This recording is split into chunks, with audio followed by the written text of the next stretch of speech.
میرا نام آمنہ ہے۔ میں ایک ایسے گھرانے میں پیدا ہوئی جہاں عورتوں کا نسل در نسل پیشہ یہی تھا کہ مر جانے والی خواتین کو غسل دیتیں اور انہیں کفن وغیرہ پہناتیں۔ ہمیں گاؤں میں تو کوئی بھی پسند نہیں کرتا تھا، لیکن شہر میں ہماری اچھی خاصی کمائی ہو جاتی تھی، کیونکہ یہاں پر ہر دوسرے دن کوئی نہ کوئی عورت مر جاتی اور لوگ ہمیں جانتے پہچانتے تھے، اسی لیے اپنے گھر لے جاتے، 3-4 ہزار ہمارے ہاتھ پہ رکھتے اور ہمیں غسل اور کفن کے انتظامات تھما دیتے۔ ہم لوگوں کو اب اس کام کی عادت پڑ چکی تھی، اس لیے کسی قسم کا کوئی ڈر یا وحشت نہیں تھی۔ ایک دن شام کے 4 بجے میں اپنے کام سے فارغ ہو کر بیٹھی تھی کہ دروازے پر دستک ہوئی۔ میں نے دروازہ کھولا تو سامنے ایک 50 سالہ عورت کھڑی تھی جس کا قد اچھا خاصا تھا اور صحت بھی قابل رشک تھی۔ کہنے لگی، مجھے تم سے کوئی کام ہے، جلدی میرے گھر چلو۔ میں حیران ہوئی کہ اتنی عجلت میں کس کو مجھ سے کیا کام ہو سکتا ہے۔ میں نے چادر پہنی اور اس عورت کے ساتھ چل پڑی۔ وہ بہت عجلت میں لگ رہی تھی۔ ایک بڑے سے بنگلے کے سامنے جا کر وہ رک گئی۔ وہ پیدل آئی تھی، حالانکہ اس کے گھر کے باہر 2 گاڑیاں کھڑی تھیں۔ مجھے اس بات پر سخت حیرت ہوئی۔ وہ مجھے بڑی رازداری سے اندر لے کر گئی، بولی، دیکھو آج دوپہر کو ہی میری بہو فوت ہو گئی ہے۔ میں اس کے ماں باپ کو نہیں جانتی۔ میرا بیٹا ایک لاوارث لڑکی کو بیاہ کر لے آیا تھا، تب اس سے بہت محبت بھی کرتا تھا، مگر کیا کریں، یہ بیچاری تو اپنی اولاد کی تکلیف کو سہ نہیں سکی۔ یہ حاملہ ہے، مگر اس کی جان تکلیف سے چلی گئی ہے۔ حاملہ عورت کو زیادہ دیر گھر میں رکھنا اچھی بات نہیں ہے۔ تم اسے جلدی سے غسل دے دو تاکہ میں اسے مختصر رسومات کے بعد دفن کر دوں۔ مجھے تو اس لاش سے بھی ڈر لگ رہا ہے۔ تم نے سنا ہے حاملہ عورتیں جب مر جاتی ہیں تو وہ ڈائن بن جاتی ہے۔ اس عورت کی تہمت سن کر تو میں حیران رہ گئی، حالانکہ ایسی کوئی بھی بات سچ نہیں ہوتی، یہ لوگوں کی بنائی ہوئی باتیں ہیں۔ میں نے ایک نظر اس عورت کے چہرے کی طرف دیکھا جہاں پر کسی قسم کے کوئی تاثرات نہیں تھے۔ میں حیران تھی کہ اپنی عورت کے مرنے پر کوئی عورت اتنا پرسکون کیسے رہ سکتی ہے، وہ بھی جب اس کے پیٹ میں اپنا پوتا ہو۔ خیر، میں نے غسل کی تیاریاں شروع کر دیں۔ تختے پر لاش کو لٹا دیا گیا۔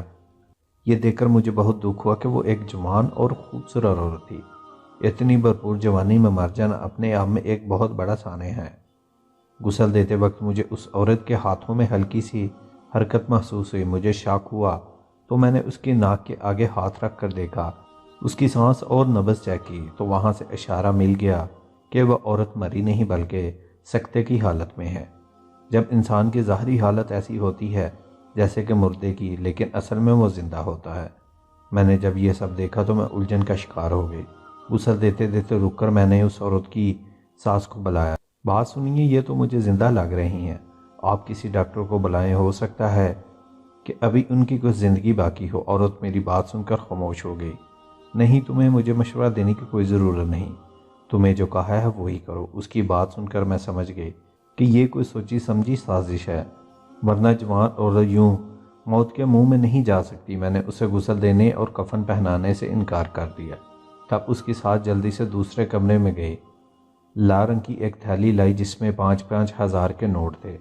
اس وقت مجھے پیسوں کی شدید ضرورت تھی، پھر پیسوں سے تو کوئی بھی بک سکتا ہے۔ میرا ایمان بھی ڈگمگا گیا۔ میں اس عورت کی بات سمجھ گئی۔ میں نے وہ پیسے اپنی جیب میں رکھ لیے۔ یہ پیسے میں اپنے داماد کو دینا چاہتی تھی جو کب سے مجھ سے موٹر سائیکل مانگ رہا تھا۔ اسی وجہ سے میری بیٹی کے گھر میں بھی سکون نہ تھا۔ پیسے لے کر مجھے اطمینان ہو گیا کہ میں اپنی بیٹی کو پیسے دوں گی تو اس کا مسئلہ حل ہو جائے گا۔ میں دوبارہ اس عورت کو غسل دینے لگی، مگر میرا دل بوجھل سا ہو رہا تھا۔ میں نے اسے غسل دینے کے بعد کفن پہنا دیا، مگر میرا دل زور زور سے دھڑک رہا تھا۔ میں زیادہ دیر وہاں نہیں رکی اور گھر سے نکل آئی۔ اس کے گھر کے قریب ایک قبرستان تھا جو ان لوگوں کا خاندانی قبرستان لگتا تھا۔ میں اسے وحشت سے دیکھتی گھر آ گئی، مگر مجھے بستر پر لیٹے نیند نہیں آ رہی تھی۔ تھوڑی دیر کے بعد میری بیٹی آئی۔ میں نے اسے بوجھل دل سے یہ خوشخبری سنائی، کہا کہ تمہارے 50,000 روپے کا بندوبست ہو گیا ہے، اب تم اپنے شوہر کو دے دینا تاکہ وہ موٹر سائیکل لے لے اور تمہاری بھی زندگی آسان ہو۔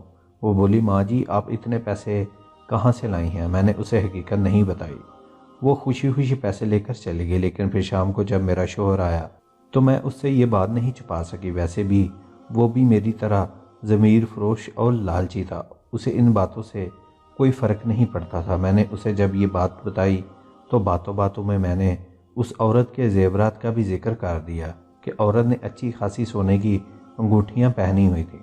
اس کی ساس انہیں نکال نہیں پائی اور ساتھ ہی کفن بنانے کا کہا تھا۔ عورت نے کہا کہ میں اپنے بیٹے کو دکھ نہیں دینا چاہتی کہ اس کی بیوی مر گئی ہے، اس لیے میں اسے کہوں گی کہ تمہاری بیوی بھاگ گئی ہے۔ میں اسے دفنانا چاہتی ہوں تاکہ میرے بیٹے کے دل میں غم کی جگہ غصہ لے لے اور وہ دوسری شادی کرنے کے لیے رضامند ہو جائے۔ وہ اپنے دل کو تسلیاں دے رہی تھی کہ اس عورت نے اپنے بیٹی کی بھلائی کے لیے یہ سب کچھ کیا۔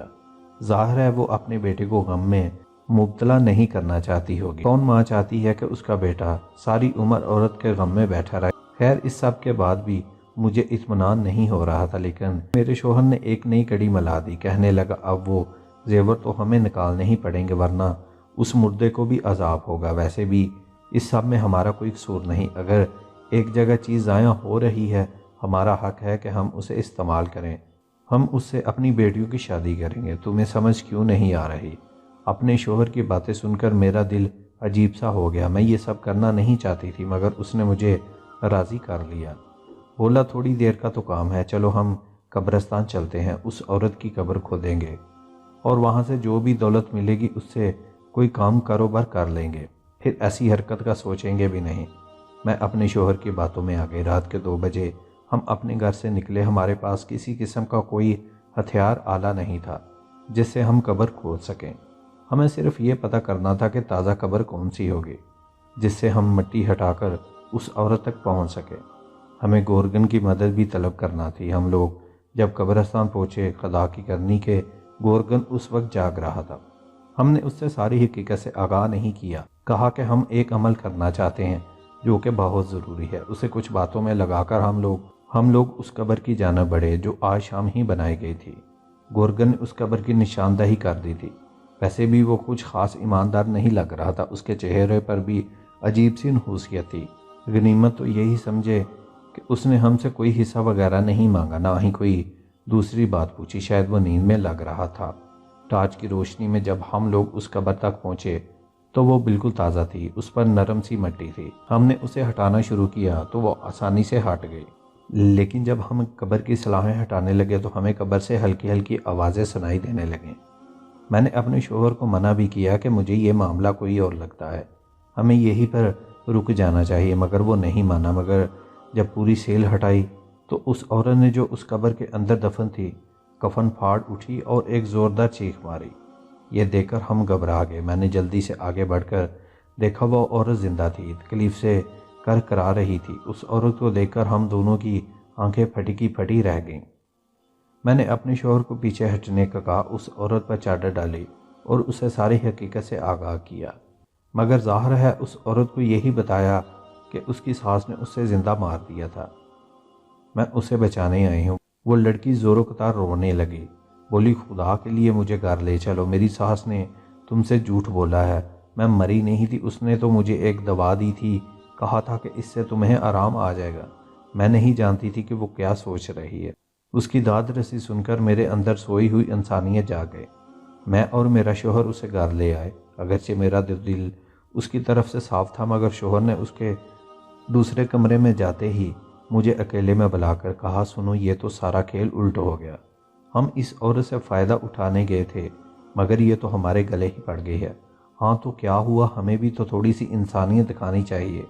میں نے اپنے شوہر کو ڈانٹ دیا، اگر تم نہیں کر سکتے میں اس عورت کی دیکھ بھال کروں گی، میں جانتی ہوں انسانیت کیا چیز ہوتی ہے۔ میری بات پر وہ غصہ ہو کر گھر سے چلا گیا۔ میں اس لڑکی کے پاس گئی، اسے کھانا وغیرہ دیا اور اس سے ساری بات پوچھی کہ آخر ایسا کیوں ہوا کہ اس کی ساس نے اس کو دوا دے کر قبر میں دفنانے کی اتنی جلدی کی۔ تب اس نے مجھے بتایا کہ وہ ایک امیر گھرانے کی بہو ہے، اس کے ماں باپ بچپن میں ہی فوت ہو گئے تھے، وہ اپنے چچا کے پاس رہتی تھی۔ بوڑھی عورت جس کا نام شکیلہ تھا، اس نے اپنے بیٹے کے لیے اس لڑکی یعنی ماریا کا رشتہ مانگا تھا۔ شکیلہ کے بیٹے کو ماریا بہت پسند آ گئی تھی۔ جب ماریا بیاہ کر شکیلہ کے گھر گئی تو شکیلہ نے پہلے دن سے ہی واضح کر دیا کہ وہ صرف اور صرف بیٹے پیدا کروانا چاہتی ہے، اسے پوتے چاہیے اور اسے اپنی بہو سے کچھ نہیں چاہیے۔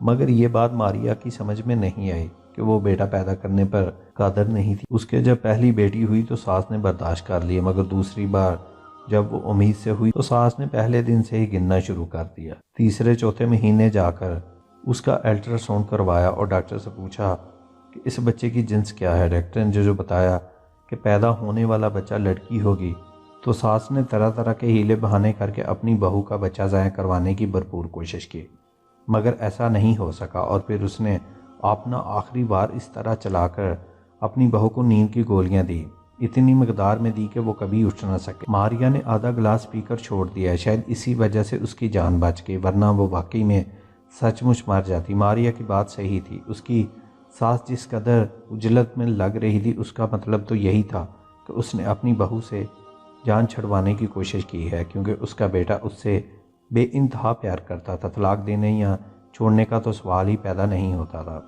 شکیلہ بیگم کے من میں یہی سازش سوجی اور اس نے اپنی بہو کے ساتھ اتنا بڑا ظلم کر ڈالا۔ ماریا رو رہی تھی۔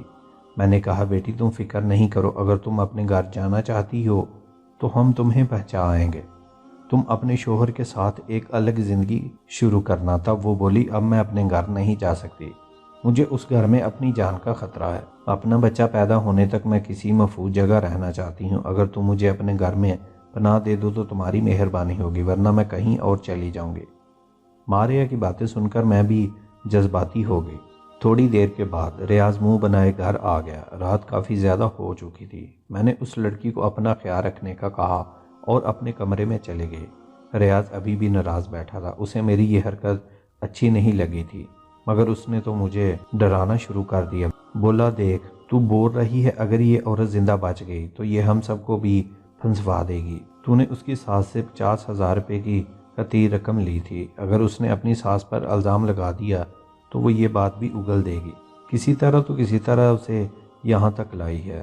بہتر یہی ہے کہ یہ لڑکی جہاں تھی وہاں چلی جائے، ویسے بھی لوگ تو جان ہی گئے ہوں گے کہ یہ گھر سے بھاگ گئی ہے یا پھر اس کی زندگی ختم ہو گئی ہے، تو پھر کیا ضرورت ہے ہمیں اس سب میں پڑنے کی، بہتر ہے کہ یہ اپنے ٹھکانے پر واپس چلی جائے۔ ریاض کی بات سن کر میں کانپ کر رہ گئی، سوچ بھی نہیں سکتی تھی کہ ریاض اتنا سنگ دل ہو سکتا ہے۔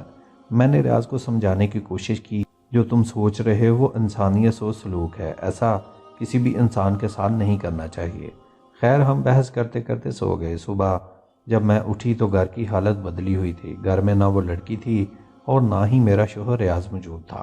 میرا دل کام کا رہ گیا، خدا جانے کیا ہوا ہوگا، میری آنکھ کیوں نہیں کھلی، میں سوچنے لگی کہیں اس نے مجھے کچھ سنگا تو نہیں دیا تھا۔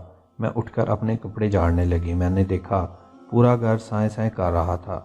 میں نے جلدی سے باہر کا رخ کیا، اسی جگہ پہنچی جہاں وہ قبر تھی، جا کر دیکھا تو قبر جوں کی توں موجود تھی۔ ریاض کا کچھ آتا پتہ نہیں تھا۔ شام کو ریاض خود ہی گھر آ گیا، میں اس پر برس پڑی۔ ریاض تم نے یہ کیا کیا؟ وہ عورت کہاں گئی؟ تم نے اسے کہاں چھپایا ہے؟ مار تو نہیں دیا؟ نہیں، میں کیوں اسے ماروں گا؟ میں صبح تہجد کے وقت اٹھا تو وہ ٹھنڈی پڑی ہوئی تھی، اس کا جسم اکڑ رہا تھا۔ میں نے سوچا کہ اس سے پہلے کہ ہم پر کوئی مصیبت آئے میں اس کی لاش کو ٹھکانے لگا آیا ہوں۔ تم سمجھتی کیوں نہیں ہو؟ ایسی لاش کو گھر میں رکھنا کوئی عقل مندی کی بات نہیں ہوتی۔ ریاض کی بات سن کر میرا تو سر چکرا گیا، خدا جانے اس نے اس لڑکی کو کہاں پھینکا ہوگا۔ میں نے اسے لاکھ پوچھنے کی کوشش کی مگر اس نے مجھے کوئی جواب نہیں دیا۔ مایوس ہو کر میں گھر بیٹھ گئی، اپنے اللہ سے معافی مانگنے لگی کہ مجھ سے غلطی ہو گئی۔ اب میں سوچ رہی تھی کہ اس کی غلطی کا ازالہ کیسے کروں، مگر اس کی نوبت نہیں ہے، مکافات عمل نے ہمیں ہمارے کیے کی سزا دے دی۔ شام کو میری بیٹی کے گھر سے خبر آئی کہ اس کا شوہر ایک کار ایکسیڈنٹ میں اپنی جان سے ہاتھ دھو بیٹھا ہے۔ میرا داماد منیر کرائے کی گاڑی چلاتا تھا، جس کی وجہ سے اس کی آمدنی آتی تھی۔ موٹر سائیکل یا کار لینا چاہتا تھا تاکہ وہ اپنی آمدنی کو مستحق کر سکے۔ میں نے اپنی بیٹی کو 50,000 روپے بھی اسی لیے دیے تھے، لیکن اب میرا داماد ہی اس دنیا میں نہیں رہا تو ان پیسوں کا میری بیٹی نے کیا کرنا تھا۔ میری بیٹی کی بیوگی نے میرے دل کو ہلا کر رکھ دیا، مگر میرا شوہر اس سب کے باوجود بھی باز نہیں آیا۔ اسے تو گویا ایک مشغلہ مل گیا تھا لوگوں کی بنی بنائی دولت اپنے ہاتھوں سے لوٹنے کا۔ اسی وجہ سے میں نے اپنے شوہر کو چھوڑ دیا۔ میں اپنے اللہ کی راہ میں معافی مانگتی ہوں، وہ میرے اس گناہ کو بخش دے، ورنہ میں جانتی ہوں قیامت کا عذاب بڑا سخت ہے۔ میں نے کئی عورتوں کو غسل دیے ہیں، کئی عورتوں کو کفن تیار کیا ہے، میں جانتی ہوں، اور اللہ تعالیٰ کے عذاب سے ڈرتی بھی ہوں۔ خدا میرے اس گناہ کو معاف کر دے۔ اس کی قبر پر بیٹھ کر اس عورت سے معافی مانگتی ہوں، مگر میں نہیں جانتی میرا رب مجھے معاف کرے گا یا نہیں۔